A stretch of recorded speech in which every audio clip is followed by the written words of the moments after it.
Hey, Steve Basic Architect. Yeah, we're out here at one of our current sites. Got Aaron from Big Dog Construction, Canada. 100%. Tell us a little bit about Big Dog. Well, Big Dog Constructions, we're a full-service general contractor on Grand Manan Island in New Brunswick, Canada. We do typically one, sometimes two high-performance builds a year. We literally start at the footing, we go all the way through to finish, and we're on site every day, so we have our hands in the details. I'm not gonna lie, I steal some of them from Steve.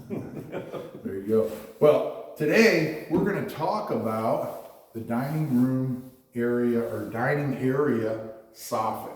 So a lot of you sit there and say, wow, that looks really pretty, but it actually has a couple mathematical reasons for its existence, right? If you look behind me, we have a 7-foot wall here. So if I took the 7-foot wall, and the perception would be the dining area would stop here if that soffit didn't exist. And so that would put the center line at 42 inches. Well, if I put 42 inches and I put a table here, I really can't get half a table and chairs, right? And then Aaron's sitting leaning up against the window. That's not a good thing. So by extending this out 2 feet beyond the wall here, that means that the center line gets recentered 12 inches. So instead of 42, now you're at 54 inches to the center line. Yeah, so Aaron's got it right there. That puts our table in. That gives us that additional space now to sit behind the table and actually be able to, slide the chair back, move around, and have a comfortable space. So that's the math behind it. But I mean, I think you can see clearly here, Aaron, and maybe you could speak to it. It helps define this space in the larger great room. It really does. And I've been fortunate to see this in the framing stage before you actually got to start and finish. But it really does define this place. This line essentially just creates a room. This is like a whole separate room from anything else. And I just noticed this, and I know this wasn't something that we talked about yet, but you've insulated above this panel. Well, remember, the ceiling actually comes out to here, or the roof. There's a flat roof outside. So yes, we were forced to insulate. It's insulated to about here across there because that is actually part of the exterior roof system there. Okay. I was actually thinking you added a little insulation behind these panels just for sound to actually make this feel just a little bit more like a room. Well, it certainly doubles, yeah. I mean, it certainly doubles as that. And now that you mention it, you can see this is probably right around just a little over 7 feet off of here. And a lot of you might sit there and say, oh, wow, Steve, that's really low. This is a brand new house. But remember, this is a dining area. So most of the time, you're experiencing this room sitting down. So bringing the scale of that room down to something a little more comfortable makes for what I would consider a much more enjoyable experience. I don't want to go up top yet, but what I appreciate is the sight lines. I'm not going to tell anybody which direction that is facing, but you're sitting here, you're going to have a lot of natural light all the time coming in this way. And you have your back here, you're always going to feel warm. You're going to have this nice inviting view all the time. It's just... Yeah, it looks really good. Okay, I'm going to grab this one piece here because we can wrap up and we'll just talk about this. Because you'll appreciate this being from the finish side, right?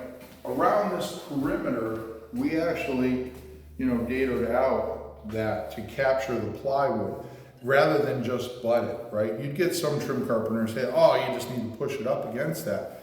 The problem is that as the wood tends to move, now this is Roseburg's walnut veneer hardwood plywood, so it's not going to move that much. But in an effort to make sure that this joint is always a concealed wood-to-wood joint, we dado it, wrap it around there, and then if things tended to move a little, it's got that space to do that movement. Yeah, essentially it's a slip joint for that plywood, and it's lovely. The other thing I really appreciate is that it has this floating effect. And it just, for lack of a better term, it just defines the space. It works really well. When we get the rest of the cabinetry in here, it'll actually tie that walnut cabinetry to the ceiling, and then obviously to the kitchen cabinets beyond, so. Anyways, any parting words? I like the continuity. Everything is at the same level. If you check out the band at the top of this detail here, it appears to be continuous the whole way around.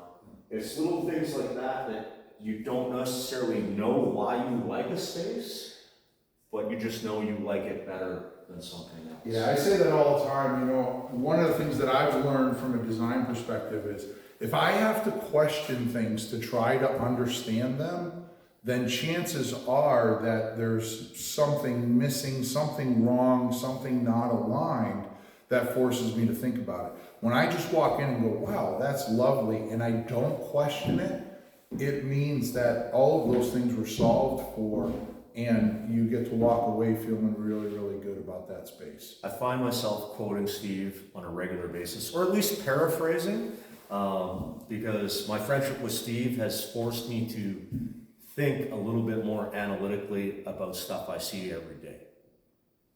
So, all right, well, there you have it. Dining room soffit, the math behind it, the way to give kind of what I would call a re-perception, right? We're going to move that perception of the size of the space over a little bit. So anyways, hopefully you enjoyed that. Hit that subscribe button. Go check out Aaron. Aaron is on Instagram. He's on YouTube. Big Dog Construction has a great following. No better flashing tips, construction tips out there. Give him a follow.